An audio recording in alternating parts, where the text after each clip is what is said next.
Assalamualaikum warahmatullahi wabarakatuh. Halo Sobi Energi semuanya. Apa kabarnya nih Sobi? Semoga Sobi semua selalu dalam keadaan sehat walafiat ya. Wah, senang sekali hari ini saya Nadila Zakira bisa berjumpa dan juga menyapa Sobi semua. Nah, pada kesempatan kali ini kita akan berbincang-bincang lagi nih. Nah, tema kita hari ini adalah mengenai pengembangan energi baru dan juga energi terbarukan. Sebelum kita membahas lebih lanjut, saya akan memperkenalkan narasumber kita nih yang sudah luar biasa hari ini. Hari ini saya sudah bersama dengan Bapak Dr. Aryansyah MT. Halo Bapak, apa kabarnya? Alhamdulillah sehat. Sehat Pak ya, Alhamdulillah. Nah Bapak, kita akan membahas lebih lanjut nih Pak mengenai pengembangan energi terbarukan dan terbarukan. Boleh mungkin dijelaskan nih Pak kepada Sobi Energi semuanya mengenai energi baru dan energi terbarukan tersebut. Baik, terima kasih Mbak. Jadi kalau kita bicara soal energi baru ataupun energi terbarukan itu memiliki beragam definisi, tergantung daripada siapa yang mendefinisikannya. Ada mungkin dari istilah akademisi beda, istilah praktisi beda, tapi selaku birokrat kita beracuan kepada Undang-Undang 30 tahun 2017 tentang energi. Jadi energi baru itu adalah energi yang berasal dari sumber yang baru.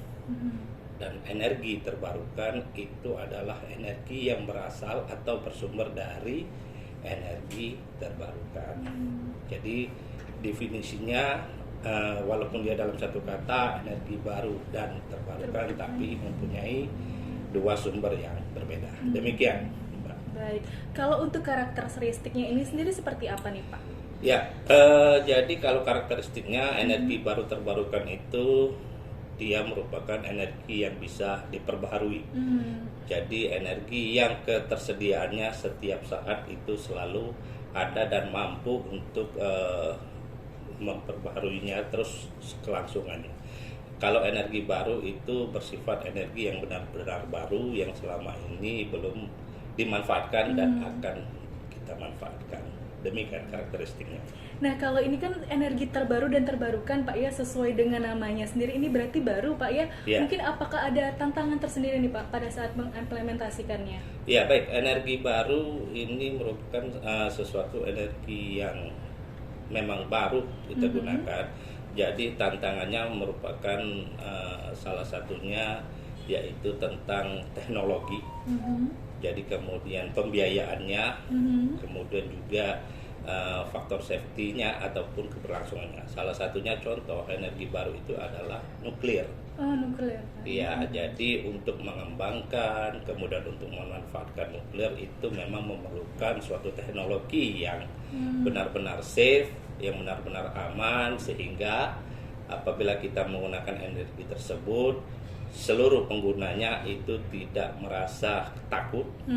Karena kan kita bicaranya soal nuklir nih. Pasti orang mikir-mikir, wah bom Iya. nih kayak gitu Pak ya. Padahal itu jauh berbeda antara bom nuklir dengan pemanfaatan nuklir sebagai energi. Demikian ya. Baik, kalau misalnya kita tadi kan bahasnya tentang nuklir nih Pak ya, pasti kan ada pengembangan dan juga dampak nih Pak dari tersebut. Nah, itu tuh untuk dampak dari bidang ekonomi, sosial, dan juga budayanya sendiri seperti apa Pak? Ya baik, jadi kita bicaranya general. Kita karena sumber energi itu, energi baru itu tidak hanya berupa nuklir. Energi baru itu kan macam-macam. Ada namanya misalnya batu bara yang digasifikasi kemudian menjadi energi, ataupun misalnya sekarang lagi keren dengan istilah dimethyl ether, batu bara yang dikonversi menjadi gas kemudian dimethyl ether. Tapi saya akan coba menjelaskan secara umum bahwa dampaknya baik itu secara ekonomi, sosial, budaya, bahwa yang paling penting dampak penggunaan energi baru terbarukan ini mampu mengurangi emisi gas rumah kaca atau lebih ramah terhadap lingkungan dibandingkan dengan sumber energi yang berasal dari fosil, misalnya migas ataupun batu bara. Untuk EBT ini lebih ramah lingkungan. Kemudian juga terhadap sosial, jadi masyarakat kalau kita bicaranya soal batu bara kan terjadi kerusakan lingkungan, terjadi. Tapi kalau untuk EBT karena kita memanfaatkan misalnya sinar matahari, kita memanfaatkan tenaga air, Jadi sebenarnya kondisinya secara lingkungan dia lebih ramah lingkungan, dan budayanya pun sebenarnya masyarakat Indonesia itu sudah terbiasa dengan EBT. Saya rasa itu dampak dari ekonomi sosial budaya. Baik, ini kan kita ngomongin tentang wilayah Sumatera Selatan nih Pak ya. Pasti kalau untuk energinya terbarukan ini kan pasti Sumatera Selatan ini memiliki kekayaan sendiri. Apa sih Pak potensi dari kekayaan dari Provinsi Sumatera Selatan sendiri? Dari sektor EBT sebenarnya Sumatera Selatan ini memiliki kekayaan yang luar biasa. Kita mempunyai potensi kira-kira 23.000 megawatt. Wah, besar sekali Pak ya. Besar. Jadi kalau misalnya waktu kita sering dengar Pak Presiden Jokowi menargetkan membangun pembangkit sebanyak 35.000 watt. Sumsel itu potensi EBT-nya saja 23.000 megawatt. Wah, di atas berarti Pak ya. Tidak terlalu jauh dari target pemerintah. 23.000 watt ini terbagi dengan karakteristik misalnya dari tenaga surya, kemudian air, biomass kita, kemudian panas bumi, geothermal itu merupakan sumber-sumber energi dari energi baru terbarukan yang ada di Sumsel. Jadi Mbak bisa bayangkan kalau ini kita manfaatkan potensi ini secara maksimal, maka kebutuhan energi dari sektor EBT ini akan luar biasa mampu meningkatkan bauran energi. Itu, Mbak. Baik nih Pak, mungkin kita ngobrol-ngobrolnya bakal dilanjutin lagi nih Pak. Baik.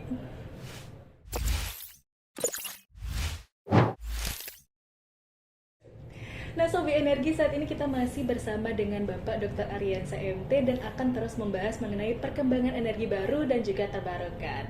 Bapak, saya mau nanya lagi nih Pak, mengenai bentuk dari energi terbarukan yang digunakan di Provinsi Sumatera Selatan itu seperti apa Pak? Bentuknya tadi sudah saya jelaskan bahwa kita ada tenaga surya, kita bisa manfaatkan sebagai PLTS, pemakai listrik tenaga surya.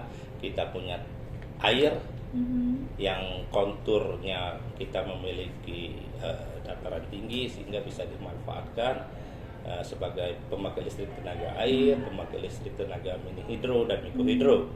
Kemudian yang paling penting juga kita punya panas bumi atau geothermal. Jadi panas bumi ini bisa atau kita jadikan sebagai sumber tenaga listrik pembangkit panas bumi. Jadi hal-hal ataupun sumber-sumber energi EBT ini sebenarnya sudah banyak dimanfaatkan di Sumatera Selatan. Berarti cukup banyak nih Pak ya, mulai dari matahari, air, dan juga sumber panas bumi Pak ya? Benar. Baik.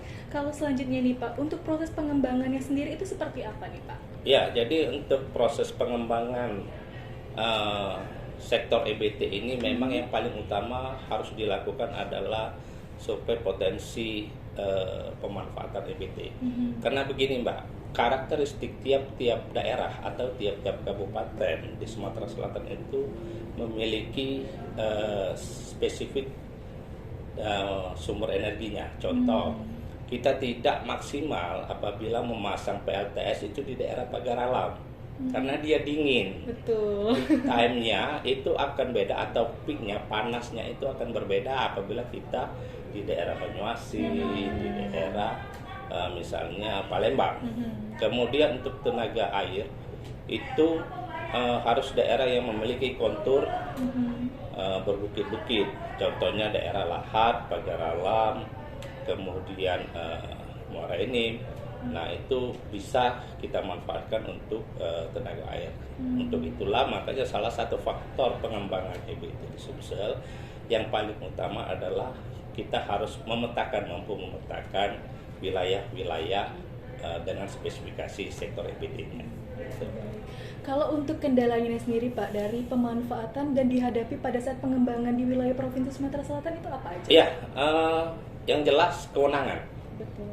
Kendala kita di pengembangan sektor EBT adalah kewenangan, karena kewenangan sektor EBT itu adanya di pemerintah pusat. Kalau soal kita mau bangun infrastruktur PLTS, pemerintah Sumsel atau Sumatera Selatan mampu kita bisa mengajukan anggaran untuk pembangunan PLTS misalnya untuk di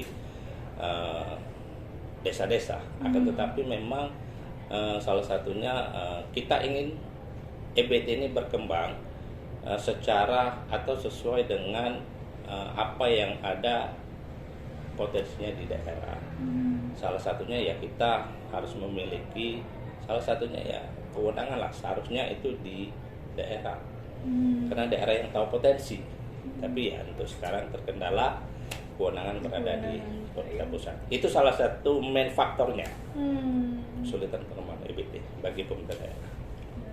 Nah Pak, tadi kan kewenangan nih Pak. Kita kan selain kewenangan mungkin membutuhkan juga kontribusi dari masyarakat.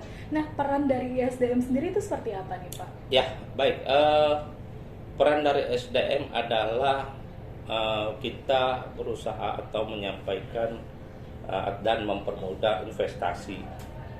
Kemudian kita memberikan gambaran, kita memberikan informasi soal sumber EBT kita kepada siapapun yang mau involve atau terlibat di dalam pengembangan EBT.